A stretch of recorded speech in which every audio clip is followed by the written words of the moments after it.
Hi, I'm Dennis Ford. I'm the founder of Life Science Nation and the creator of the RESI conference series. One of the panels we have there is called Tales from the Road, where we gather fundraising CEOs that are in the midst of doing fundraising campaigns, and they talk about the trials and tribulations that happen when they're on the road.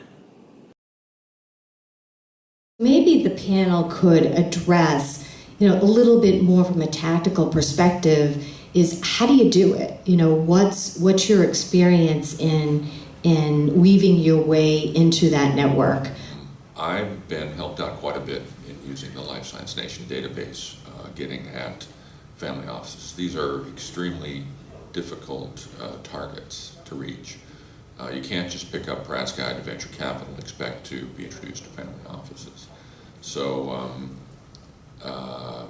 there's quite a number in the Life Science Nation database. I also go to family office conferences. I actively network in that channel because it's been fruitful. Broadview Ventures just joined us as a family office kind of venture philanthropy investor. And I think the other piece that I would add, in addition to, we use the Life Science database vigorously, and it's been a huge help in opening the door to the family office portal. But I also think that, be mindful that a family office is different than a standard issue venture fund. Their diligence is different, and it's personal. And so there's a lot of, I think we found that there's the investment of us investing in the interaction with the family office, and it's been an enormous, rich, valuable investment because that relationship that we built with Broadview has been so fruitful in opening additional doors for us. And so, as you said, Magda, looking down the road, what we found is there's the part of kind of prospecting, and that's very important, but there's also the intensity of investing in that interaction and relationship, and it's been a very vigorous and important one to us. We're still, of course, raising our Series B, but Broadview's been hugely instrumental, and part of getting to know them came from the database, part of it came from networking, and there was a lot of kind of buying in on both sides. So I think the family office relationship is different than the standard venture relationship. Well, I would echo the comments about warming up what would otherwise be a cold call. So we also use the LSN database. I've been going to JP Morgan and Bio for 10, 15 years.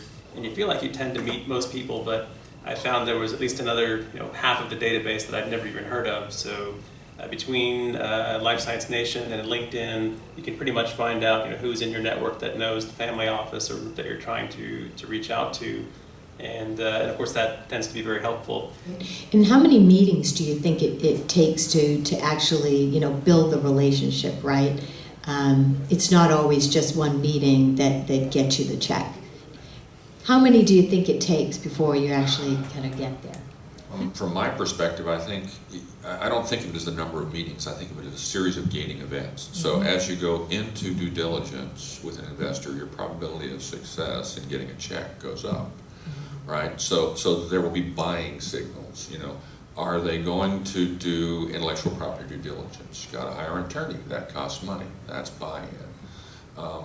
Are they going to do due diligence on the management team? It takes time. Their currency is time too. So you have to realize that if they're investing their time, and to a lesser degree their money, but primarily their time, then they're sending you buying signals. If it takes 2 weeks to return your phone call, maybe they're not so interested. You shouldn't spend your time there. So. Great. This is a sales process, right? Sure. It's you've got to build your funnel. So you have lots of initial meetings, qualify, and then finally close. Well, there's a lot of stuff in the qualifying before the closing. Around resources and what does this actually cost, right? So we're in the process of raising money, but in order to raise it, we have to spend money. So, one of the things, we had a prep call on Friday, and one of the discussions were some of the questions that were important, and I think you actually put it out there, that fundraising costs money. And so, you're a startup and I know what a paperclip costs, right? You know how much everything costs, and you're being really, really cost conscious. But you don't want to stop running the company, and so you have product development. And then, you don't fundraise from your desk. You have to get out into the world, and it costs time to interact. And then diligence, you have your IP counsel on the phone. Do we diligence with an investor? You have to pay them. And so I think what our lessons, as I thought about prepping, it is not possible to start fundraising too early. It always takes longer, as we all know, than you expect. And you do have to have a fundraising budget. I think it was $100,000. It's going to take at least a year in general and $100,000. And Is that by series or just in general?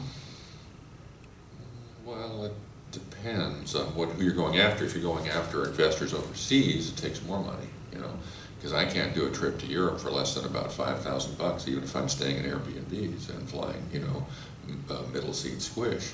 So, I'm sure you have upgrades.